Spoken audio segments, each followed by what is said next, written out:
I stand alone in the bridal suite at Meadowbrook Estates Vineyard, staring at my reflection in the full-length mirror. My wedding dress fits perfectly, every seam and crystal exactly where it should be. The makeup artist outdid herself. My eyes look wider, my cheekbones more defined, my lips the perfect shade of rose. The white roses in my bouquet rest on the vanity, waiting. I check my phone for the 14th time in 20 minutes. No messages from Mom, nothing from Dad, not even a text from Michael. A soft knock at the door breaks the silence.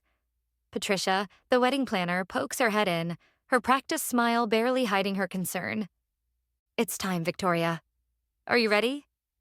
My eyes drift to the window overlooking the ceremony space. 90 guests are seated in neat white chairs. The string quartet plays softly, and in the front row, 3 empty seats stare back at me like accusations.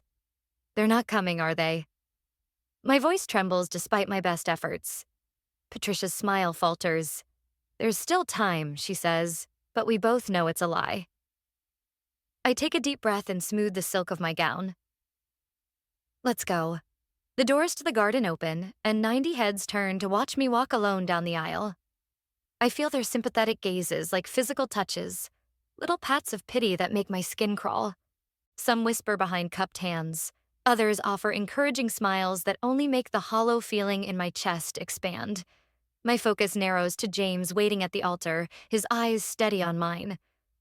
The love radiating from him is almost enough to push away the memory of my mother's voice 3 days ago. "We'll try, sweetie." Michael's firm has an event that weekend. Mom's dismissive tone had cut through the phone like she was declining a casual lunch invitation, not her only daughter's wedding. "I can pay for the flights," I'd offered.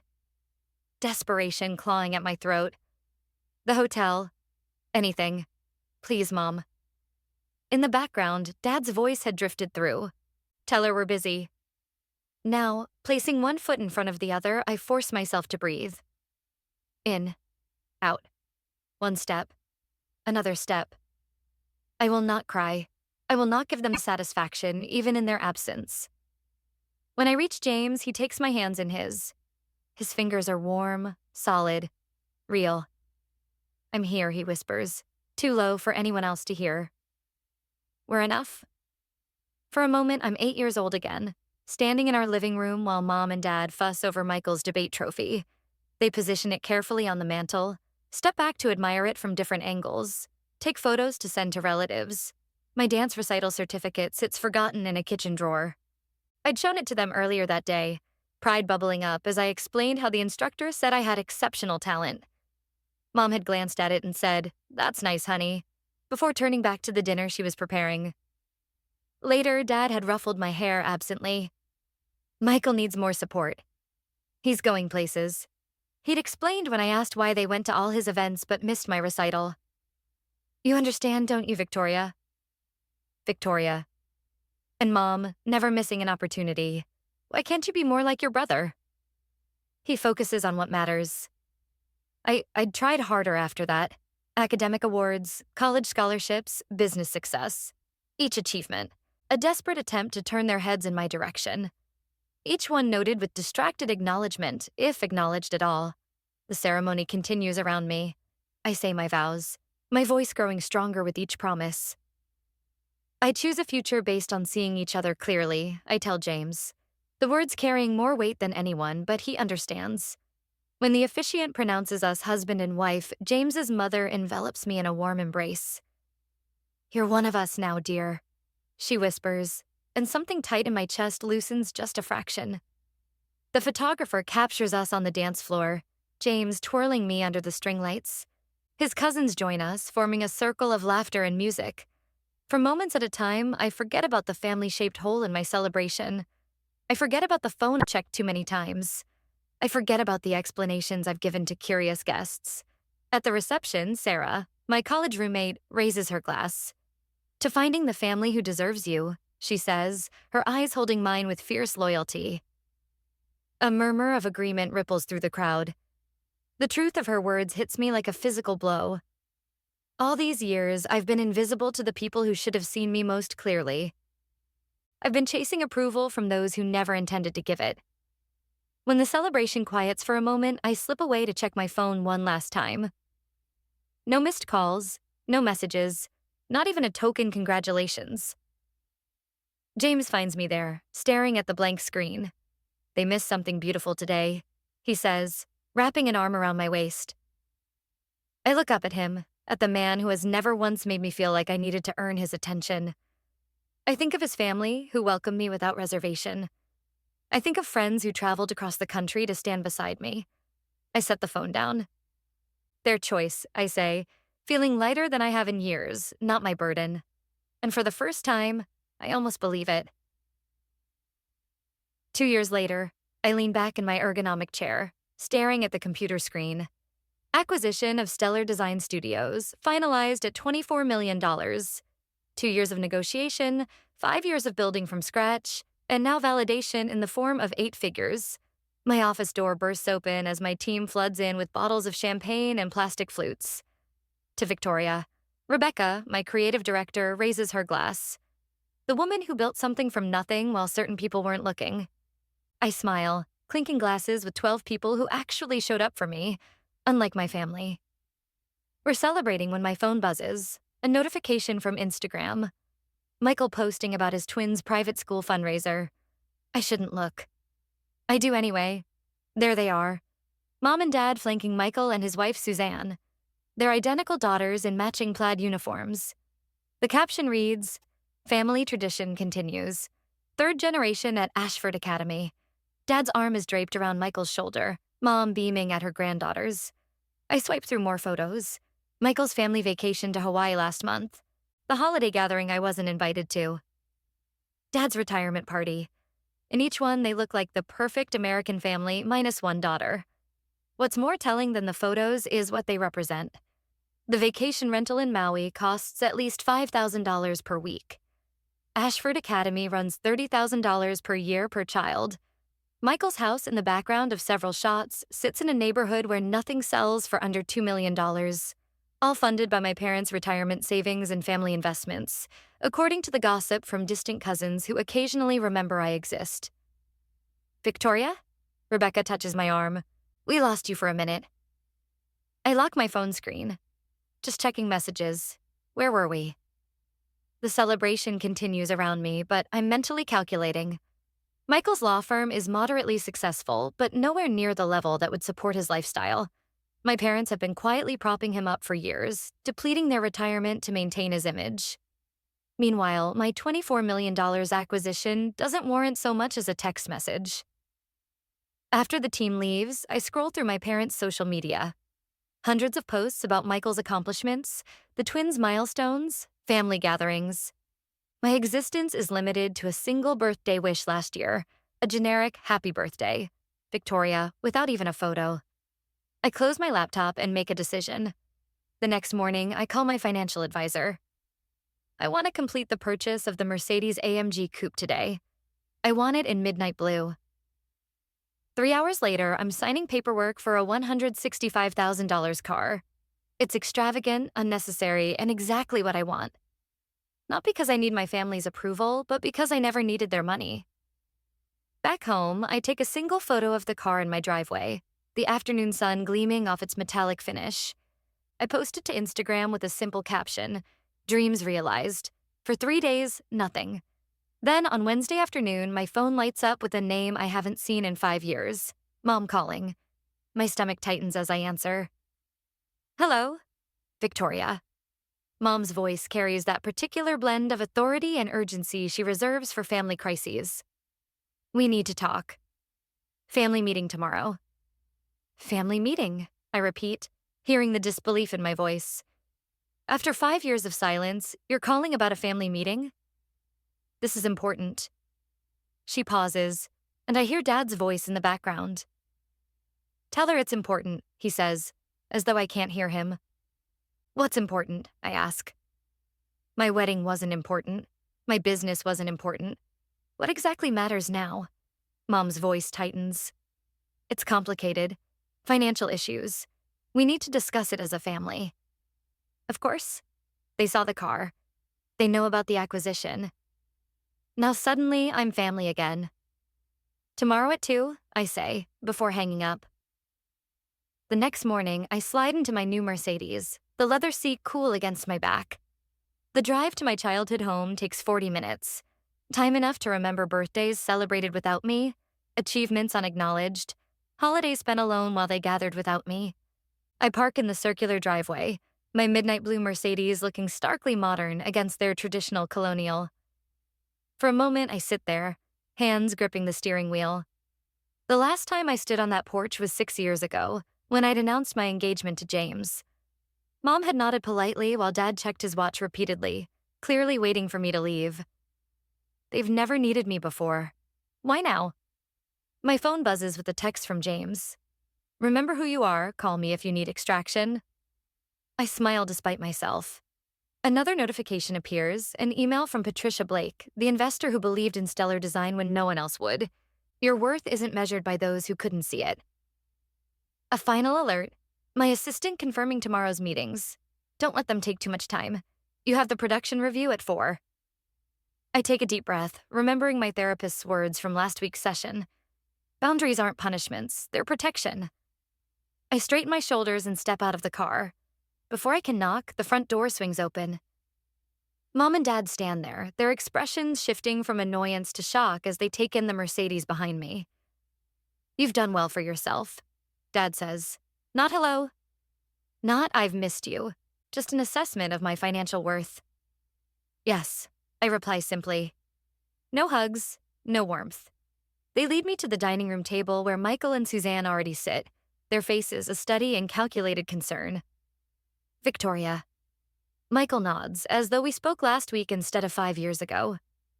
Let's get straight to business, Dad says, pulling out financial folders.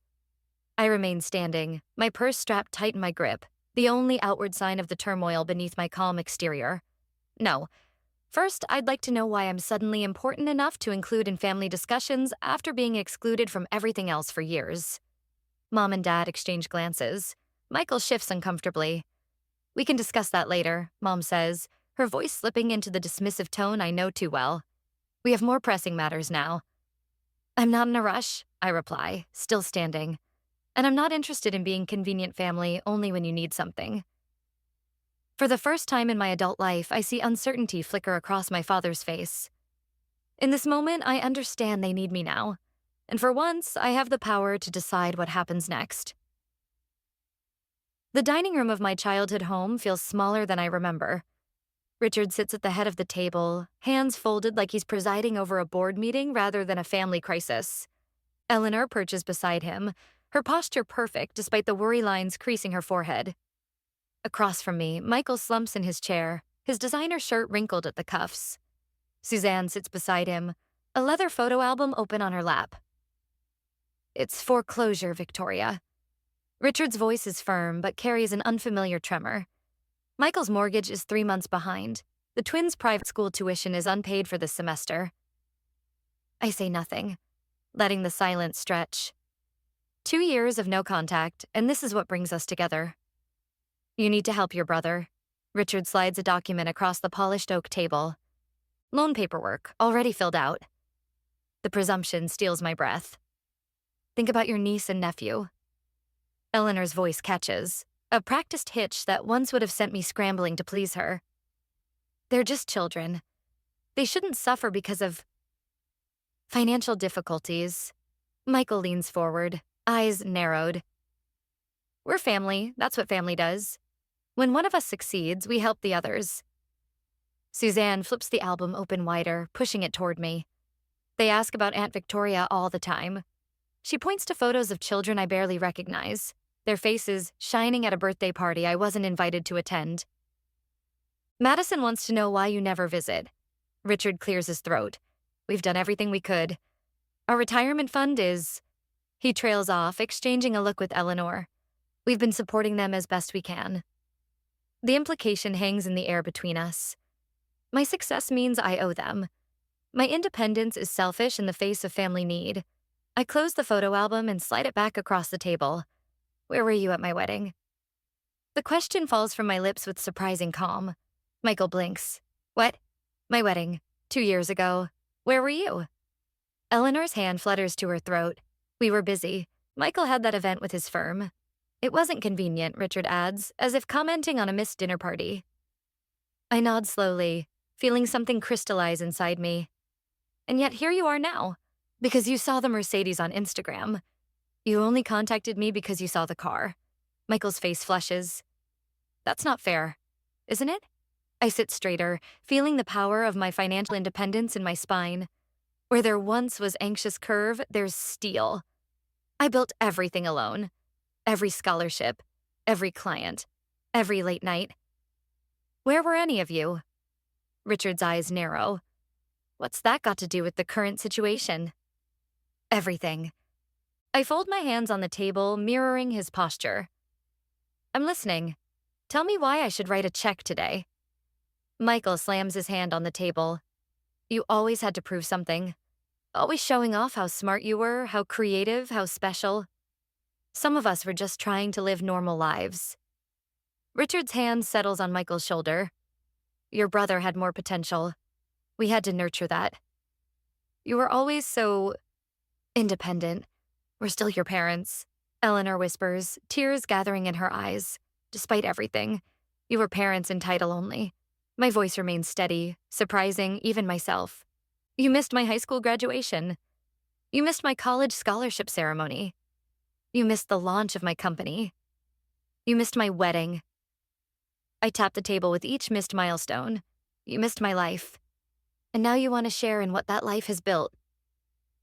Victoria, Richard starts. You didn't build this success. I continue.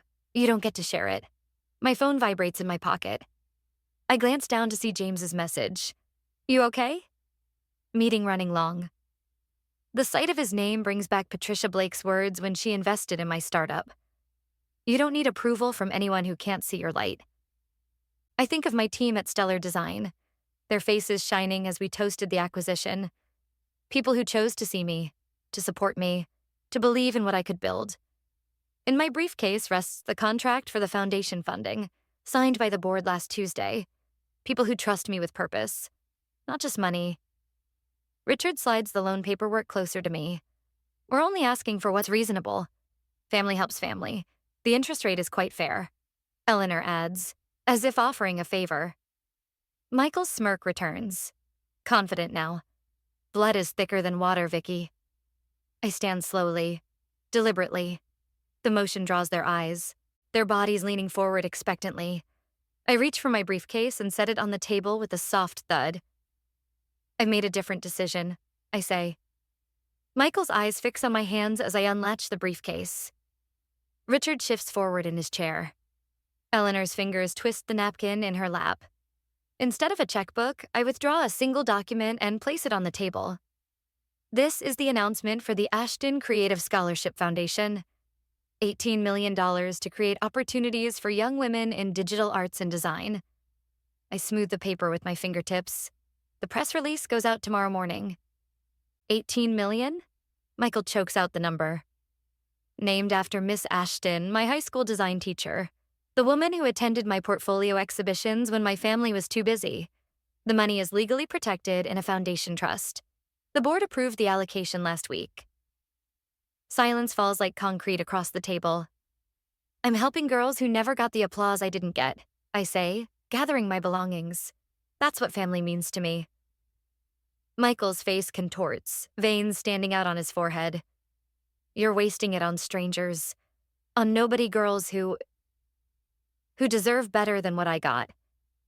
I snap my briefcase closed. Girls who need someone to invest in them. My parents sit stunned, staring at the paper that represents millions they'll never touch. I pick up my phone, turning the screen toward them. A recording app displays an active timer and counting. I've also documented every manipulative message from today. I say quietly, every threat, every demand, every guilt trip, just in case anyone gets creative with legal claims against the foundation. I walk toward the door, my footsteps echoing in the silence. Behind me, I hear Michael's chair scrape back violently. You can't just leave. His voice cracks. We need that money. I pause at the threshold, not turning back. No, Michael. What you needed was to show up. At my graduation, at my company launch, at my wedding. I place my hand on the doorknob, but that opportunity has passed. The door closes behind me with a soft click that sounds like freedom. The Mercedes purrs beneath me as I drive away from my childhood home, my knuckles no longer white on the steering wheel. The further I get, the steadier my hands become. I press the call button on my dashboard. It's done. I tell James when he answers. They showed exactly who they are. How bad was it? His voice fills the car, concern wrapped around each word. Exactly what we expected. I take a deep breath, feeling lighter than I have in hours. Michael lost his mind when I showed him the foundation paperwork. Dad tried to salvage the situation, but Mom just kept crying about family obligation. Are you okay? A fair question. I glance at myself in the rearview mirror, surprised to find no tears, no flush of embarrassment, only a clear-eyed woman looking back. I'm better than okay. For the first time, I saw them clearly, without hoping for something different. I'm proud of you, James says. Remember foundation board meeting at 9 tomorrow morning. Everything's ready for the press announcement. The timing had been deliberate. Establish the foundation legally before any family confrontation. Schedule the announcement before they could regroup. No emotional pleas, just legal structures they couldn't penetrate. The Ashton Creative Scholarship would be my legacy, not a family drama. I'll be ready, I promise before ending the call. The first message comes at 11:47 p.m. By midnight, my phone buzzes continuously with family emergency texts. I silence it and place it face down on my nightstand. The house is quiet except for James's steady breathing beside me. I don't need to read their messages to know what they contain. Morning brings 6 voicemails from my mother, the progression evident in her tone from weepy pleas about family unity to sharp accusations of betrayal, culminating in threats about what people will think of a daughter abandoning her family in their time of need. You've dealt with worse, I tell myself, as I apply mascara, the morning routine grounding me. My navy suit, the one I wore when signing the acquisition papers, hangs ready on the closet door. James hands me coffee in my favorite mug. Michael's been calling business associates, he says, scrolling through his phone. And your dad tried reaching my uncle. Predictable. I take a sip, the coffee bitter but fortifying. They're moving faster than I expected, but not more cleverly. The foundation board meeting goes smoothly. 12 accomplished women from design and finance, all personally vetted, all committed to supporting young female artists. The press release is approved unanimously. Launch details finalized. The first scholarship recipient will be selected in 6 months. I'm reviewing the event venue proposal when Jennifer from reception calls. Ms. Harrison, your family is here. They're causing quite a scene. Through the glass walls of my office, I can see security already moving toward the lobby. I straighten papers that don't need straightening. Have security escort them out, please, calmly and professionally. I watch through the windows as my mother's voice rises over the general office hum. My daughter is abandoning her family. Her hands gesture wildly, her pearl earrings swinging with the motion. Michael stands beside her, arms crossed, face flushed with the particular shade of red it used to turn when he was denied something as a child. My team watches me for cues. I stand, smooth my skirt, and walk to my office door. It's being handled. I tell them with a calm I've practiced for this moment. Let's continue with our work. Security escorts my family toward the elevators. Michael's voice carries back. This isn't over. We have family obligations you can't just ignore. That evening, I draft a single email to all 3 of them. I have documented your harassment at my workplace. Any further attempts to contact me at my office will result in a formal complaint. All communication regarding family matters must be directed through my attorney, whose contact information is attached. Victoria, direct and clear, says Dr. Morrison, my therapist, 2 days later. We sit in her sunlit office, the faint smell of lavender tea between us. How did it feel sending that? Necessary. I trace the pattern on the armchair. Not satisfying. Exactly. More like setting a boundary, she offers. Yes. I look up at her. They're showing who they've always been, aren't they? People tend to reveal themselves under pressure, Dr. Morrison says. What you're seeing now isn't new behavior, just intensified. The realization washes over me. Simple but profound. I wanted their love, but they wanted my resources. That's an important distinction. All those years, my voice trails off as connections form. The childhood neglect, the absent parents, the way they appeared only when I had something to offer. It wasn't my job to earn their love. It was their job to give it freely. And now? Now I know I'm not responsible for fixing them, I say, feeling the truth of it settle in my bones. There's freedom in that. The next morning brings news that Michael has contacted the Seattle Chronicle about a family dispute. The reporter, smarter than Michael anticipated, asked why none of them attended my wedding. The resulting story paints a picture Michael hadn't intended of parents absent during milestones, suddenly interested when money appeared. My mother's social media rant generates an unexpected wave of support for me. Former classmates, business associates, even distant relatives reach out with messages of solidarity. "We always wondered why they never talked about your success," writes a cousin I haven't seen in years. Richard's attempts to contact my investors fizzle when they refuse to discuss a personal matter. The community rallies around the Scholarship Foundation instead, with applications already pouring in months before the official launch. The Seattle Business Journal requests an interview about the foundation. I agree. Setting clear parameters, we'll discuss the scholarship's purpose and impact, not family matters. The reporter, Diane Martinez, meets me at the foundation's temporary office space. This is an impressive initiative. She says, reviewing the prospectus, $18 million is substantial seed funding. What inspired such generosity? I consider my words carefully. I had a teacher who saw potential in me when others didn't. Miss Ashton changed my life by simply paying attention. I want to create that opportunity for young women who might otherwise be overlooked. You've built an impressive career, Diane notes. Stellar Design's acquisition was one of the biggest tech stories last year. Is your family proud? The question hangs between us. I could dodge it, redirect to safer territory. Instead, I meet her eyes directly. My success was built without family support. They weren't at my wedding, my graduation, or when I sold my company. Diane's pen pauses. That provides interesting context for the foundation's mission. Later that week, the article appears with the headline, "Self-Made Success Creates Legacy of Support." The contrast between my generosity and my family's entitlement becomes public narrative. When news of Michael's house foreclosure breaks days later, the community connects the dots without my saying a word. James handles increased security protocols at our home. My business team manages communication strategy, filtering messages, and prioritizing foundation work. Patricia Blake, my first investor and mentor, releases a statement supporting my commitment to lifting others rather than enabling dependency. My college friends form a protective circle, filling our calendar with dinners and events that leave no room for dwelling on family drama. Dr. Morrison provides anchoring during weekly sessions. The United Front becomes its own kind of family, chosen, intentional, supportive. 2 weeks after the confrontation, I received the Business Leadership Award from the Women in Design Alliance. Standing at the podium, looking out at faces that genuinely celebrate my success, I realize the tables have completely turned. My parents' retirement plans are now delayed indefinitely. Suzanne's social position in her precious country club circles has eroded with their financial collapse. Michael's twins will transfer to public school next semester. Meanwhile, the foundation thrives, generating positive coverage that spreads beyond Seattle. The story resonates not because I sought revenge, but because I chose to transform pain into purpose.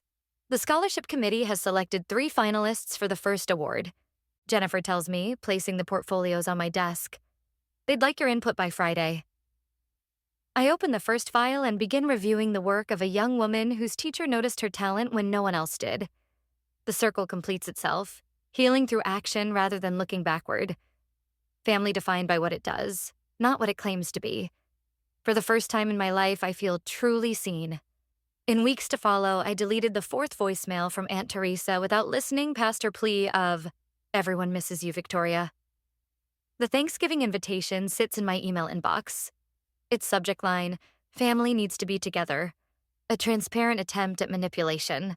My phone chimes with a text from my cousin Trevor. "I don't understand this rift between you and Uncle Richard. Can't you just talk to them?" Of course he doesn't understand. He wasn't at my empty wedding. He didn't witness 20 years of invisibility. A letter arrived yesterday from Mom.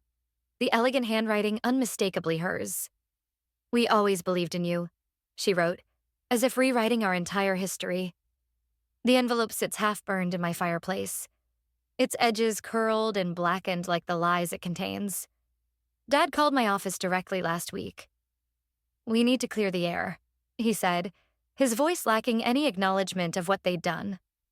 My assistant, following strict instructions, told him I was unavailable. Permanently. The final straw comes when Michael sends the twins to my office with handmade cards. "We miss Aunt Victoria," written in childish handwriting I know isn't theirs. The manipulation is so transparent it makes my stomach turn. They're using every emotional lever they can find. James observes that evening, examining cards on our kitchen counter. They're desperate. I flip through the week's collection of attempts, but they still haven't actually apologized.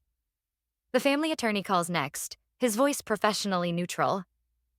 "There are moral obligations to consider, Victoria. Family ties carry certain responsibilities. The implication is clear. I'm the villain in their story, the heartless daughter who abandoned her struggling family." Pastor David from the church I stopped attending years ago leaves a voicemail. "Your parents are deeply concerned. Perhaps we could meet to discuss reconciliation." Two childhood friends, neither of whom I've spoken to in a decade, suddenly reach out. "Your parents seem so heartbroken," says one. "The holidays are for forgiveness," says the other. When Michael's wife, Suzanne, emails photos of the twins in Halloween costumes, the children ask about you constantly. I nearly throw my phone across the room. They're framing this entire situation as my responsibility. I tell my therapist during our weekly session. My forgiveness, my duty, my failure to be the bigger person. "And how does that make you feel?" she asks, her eyes steady on mine. Angry, I admit. But also validated? They wouldn't fight this hard if they weren't afraid of losing control. The foundation selection meeting provides an unexpected challenge. The committee recommends a scholarship for Olivia Chen, a 17-year-old filmmaker whose application video shows remarkable talent and painful familiarity. She reminds me of myself. I tell James that night. Quiet, determined, overlooked. I watch her interview video again. Olivia's eyes hold the same weariness I see in my own wedding photos. She talks about finding her voice through filmmaking when her family couldn't hear her. What if I'm wrong to cut them off completely? The question slips out before I can stop it. James sits beside me on the couch. "What brought this on?" "Olivia, if I'm telling these girls to find their strength, am I modeling that by running away from my family?" "Is setting boundaries running away?" James asks. I consider this. "No, boundaries aren't abandonment. What would you tell Olivia if her family treated her like yours treated you?" The answer comes easily. I tell her she deserves people who see her worth. The Thursday before Thanksgiving, I host dinner at our home. The dining room table extends to accommodate everyone. James beside me, Patricia across from us, my business team scattered between. Olivia sits at the opposite end, her scholarship certificate framed on the sideboard behind her. Our home glows with warmth my parents' house never had. Candles flicker in silver holders, laughter rings against the ceiling. No one here needs to prove their worth to be seen. I raise my glass. To those who see us as we are. The toast echoes around the table. My phone stays off, notifications silenced. The meal unfolds in perfect rhythm, conversations flowing without the undercurrent of judgment I grew up with. Over dessert, I announce the Foundation's new mentorship program. "I'll be personally involved with each recipient," I explain. "We're creating connections that matter." Olivia's eyes widen. "You'll be mentoring us yourself?" Every step of the way, I smile at her. This foundation isn't just about money. It's about building something meaningful together. Patricia nods approvingly. "You've created structures that can't be interfered with. The foundation's independence is legally secured, I confirm. Its success will be measured by impact, not approval." Later, as we clear plates, James turns on the local news. Right on schedule, the feature about the foundation airs strategically timed to coincide with my family's traditional dinner hour. On screen, I speak with confidence I've earned. We build family through action, not obligation. The report transitions to financial analysis, contrasting the foundation's transparent governance with examples of mismanagement, including a not-so-subtle reference to Michael's business failures. Olivia watches, transfixed. They're actually comparing your brother's company to the foundation? Facts speak for themselves. I stack dessert plates with steady hands. The community has validated what my family refused to see. The following morning, my parents request a meeting at a coffee shop downtown. I arrive in the Mercedes, the car that triggered their sudden interest after years of silence. Dad looks older than I remember, defeat etched into lines around his mouth. We should have been there, he admits, staring at his untouched coffee. At the wedding? I ask, though I know that's not all he means. Everywhere, his voice cracks. All those years, Mom's eyes shimmer with tears. How can we fix this? The question hangs between us. 3 months ago, I might have grabbed at this opening, desperate for any acknowledgement. Now, I feel only calm clarity. Some things can't be fixed, I tell them. Only accepted. Mom flinches. I'm not closing the door forever, I continue. But I need accountability, not convenience. I'll consider limited contact after you both start therapy. That's unnecessary. Dad begins, the old dismissiveness rising. It's non-negotiable. I sip my tea, the warmth spreading through my chest like certainty. They exchange glances, the silent communication of people who never expected consequences for their choices. Michael's financial collapse has stripped away their illusions of his superiority. My success exists beyond their reach. The foundation thrives independent of their approval. When they leave, no agreements have been made, no concessions offered. I watch them walk to their car, a sensible sedan now. The luxury vehicle's long gone. I drive away without looking back, freedom replacing obligation in every beat of my heart. The foundation awaits. Olivia's project needs review. My chosen family expects me for dinner. For the first time, I'm moving towards something instead of away from someone. And that makes all the difference.